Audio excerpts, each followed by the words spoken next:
El Evangelio según Juan. Aprendemos que fue escrito por uno de los seguidores más cercanos de Jesús, llamado el discípulo al que Jesús amaba. Él aparece muchas veces en la narración misma y hay algo de debate respecto a si es Juan hijo de Zebedeo, uno de los 12, o un Juan diferente que vivió en Jerusalén y que después fue conocido en la iglesia como Juan el Anciano. Sea el Juan que sea, el libro incorpora su testimonio ocular y fue diseñado brillantemente con un propósito claro que se declara cerca del final del libro. Juan dice: pero esta historia se ha escrito para que ustedes crean que Jesús es el Cristo, el Hijo de Dios, y para que al creer tengan vida en su nombre. Juan cree que el Jesús sobre quien lees en este libro está vivo, es real, y puede cambiar tu vida para siempre. El diseño de este libro es realmente genial. Su primera mitad abre con un poema introductorio y una historia corta que es seguida por un gran bloque de historias acerca de Jesús, haciendo señales milagrosas que generan cada vez más controversia. Todo esto culmina en su señal más grande, la resurrección de Lázaro, la cual provoca la controversia más grande donde los líderes de Israel deciden matar a Jesús. Eso nos lleva a la segunda mitad del libro. Estos capítulos se enfocan en la última noche de Jesús y sus últimas palabras para sus discípulos, seguido de su arresto, juicio, muerte y resurrección. El libro concluye con un epílogo. En este video solo nos enfocaremos en la primera mitad.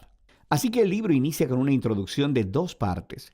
La primera, un poema que comienza con «En el principio ya existía el verbo», que es una alusión obvia a Génesis 1, cuando Dios creó todo a través de su palabra.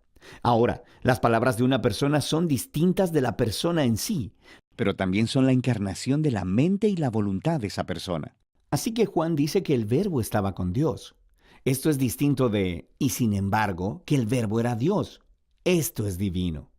Y mientras meditamos en esta declaración, escuchamos más adelante en el poema que este verbo divino se hizo humano en Jesús. Luego Juan conecta con las historias del Éxodo, diciendo que Jesús era el tabernáculo de Dios entre nosotros. La gloriosa presencia divina que estaba sobre el arca del pacto se hizo humana en Jesús, lo que lleva a su última declaración, que el único y verdadero, el Dios de Israel, consiste en Dios el Padre y el Hijo que se ha hecho humano para revelarnos al Padre. Mientras consideramos estas asombrosas declaraciones, empezamos a escuchar una historia acerca de cómo Juan el Bautista se encontró con Jesús por primera vez y luego guió a otras personas a encontrarse con él y a convertirse en sus discípulos.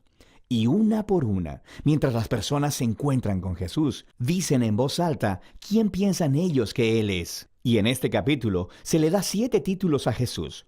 Estos títulos nos preparan para el amor de Juan por el número 7 al diseñar el libro y también declaran algo, que este ser Jesús de Nazaret, completamente humano, es el Rey mesiánico. Él es el Maestro de Israel y Él es el Hijo de Dios que morirá por los pecados del mundo. Esta es una afirmación muy grande acerca de una persona, y ahora Juan va a respaldarla a través de las historias en los capítulos del 2 al 12. Todas tienen el mismo patrón básico. Jesús hace una señal o alguna declaración acerca de sí mismo, y eso resulta en malentendidos y controversias. Y así, al final de cada historia, las personas se ven obligadas a tomar una decisión sobre quién creen que Jesús es. La primera sección muestra a Jesús enfrentándose a 4 instituciones clásicas judías, y en cada caso, Jesús muestra que Él es la realidad a la que esas instituciones señalaban. Jesús está en una boda y el vino se termina, y Jesús convierte unas grandes vasijas de agua, como 120 galones en total, en el mejor de los vinos. Y el mayordomo le dice al novio: guardaste el mejor vino para el final, lo que es, por supuesto, cierto.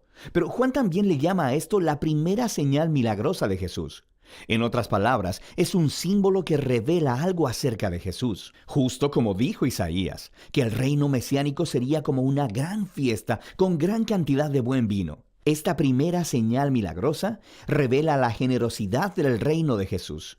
Después, Jesús se dirige al templo de Jerusalén el lugar donde el cielo y la tierra se supone que deben unirse y donde Dios se encontraría con su pueblo. Y Jesús ejerce su autoridad sobre él, expulsando a todos los cambistas, deteniendo las ofrendas de sacrificio, y cuando los líderes del templo lo amenazan, él dice: destruyan este templo y en 3 días lo levantaré. Jesús está declarando que su muerte sacrificial venidera es el lugar donde el cielo y la tierra verdaderamente se unirán. Su cuerpo, que será asesinado, es la realidad hacia la que el edificio del templo apunta. Luego Jesús tiene esta conversación durante toda la noche con un rabí llamado Nicodemo, que piensa que Jesús es igual que él, otro rabí y maestro para Israel. Pero Jesús dice que Israel necesita mucho más que simplemente otro maestro con nueva información. Israel necesita un nuevo corazón y una nueva vida. O en sus propias palabras, nadie puede experimentar el reino de Dios sin haber nacido de nuevo. Jesús cree que los humanos están atrapados en una red de egoísmo y de pecado que lleva a la muerte. Pero Él también sabe que Dios ama a este mundo, así que Él está aquí para ofrecer al pueblo un nuevo nacimiento, una nueva oportunidad de vivir. Desde aquí, Jesús viaja al norte y termina en un pozo sagrado, conversando con una mujer samaritana. O sea que no es judía. Ellos empiezan a hablar acerca del agua del pozo, la cual Jesús cambia en una metáfora acerca de sí mismo. Él dice que Él está aquí para traer agua viva que puede transformarse en una fuente de vida eterna. Ahora, en Juan, este término se refiere a una nueva calidad de vida, una que está llena del amor eterno de Dios, y es una vida que puede empezar en el ahora y continuar hacia el futuro. Después de esto, Juan ha diseñado otra colección de historias que tuvieron lugar durante 4 de los días sagrados judíos, o fiestas. Y de nuevo, Jesús utiliza las imágenes relacionadas con las fiestas para hacer declaraciones acerca de sí mismo. Primero, Jesús sana a un hombre paralítico en el día de reposo, lo que desata una controversia con los líderes judíos sobre trabajar en el día de reposo. Y Jesús dice que es su Padre quien está trabajando en el día de reposo, así que Él también. Y ellos entienden lo que Jesús está diciendo. Él estaba llamando a Dios su Padre, haciéndose igual a Dios. Así que quieren matarlo.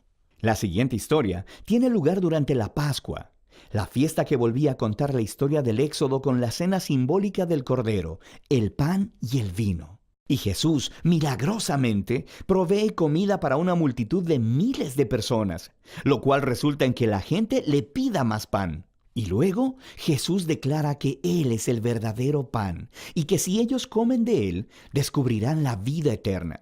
Y esto ofende a muchas personas que dejan de seguirlo. Después de esto, hay un bloque de historias ambientadas en Jerusalén durante la fiesta de los tabernáculos, la cual volvía a contar la historia del camino de Israel por el desierto mientras Dios los guiaba con la columna de nube y fuego y les daba agua en el desierto.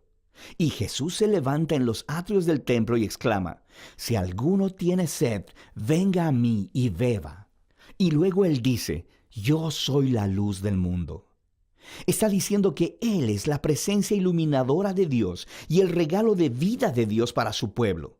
Y algunos le creen y le siguen, pero otros se ofenden. Y otros aún tratan de matarlo por estas afirmaciones exaltadas. La fiesta final es durante Hanukkah, que significa rededicación. Se trata de cómo Judas Macabeo limpió el templo de los ídolos y lo separó como santo una vez más. Y Jesús se dirige al área del templo y dice que Él es aquel que Dios ha apartado como el santo y que Él es el verdadero templo donde la presencia de Dios mora. Y también dice: «El Padre y yo somos uno». Esto enfurece tanto a los líderes de Israel que empiezan a trabajar en un plan para matar a Jesús, así que Él se aparta de la ciudad. Todos estos conflictos culminan en una última señal milagrosa. Jesús se entera de que su querido amigo Lázaro está enfermo, pero su familia vive cerca de Jerusalén, que ahora es una trampa mortal para Jesús. Jesús pudo haberse quedado lejos y hubiera salvado su propia vida, pero Él ama a Lázaro, por lo que una vez que se entera de que Lázaro murió, Él va a resucitarlo de los muertos y le llama a que salga de la tumba, sabiendo que esto le costará su propia vida. Y por supuesto, las noticias de esta maravillosa señal se esparcen rápidamente. Y justo como Jesús sabía que sucedería, los líderes de Jerusalén escuchan lo que pasó y empiezan a conspirar para asesinarlo. Así que él entra en Jerusalén como el rey de Israel, quien es rechazado por sus líderes. Entonces, la primera mitad de Juan termina con esta historia acerca de Jesús entregando su vida como un acto de amor por su amigo. Y esto, por supuesto, también es una señal que apunta hacia la cruz, la cual exploraremos con más detalle en el siguiente video. Pero por ahora, esta es la primera mitad del Evangelio de Juan.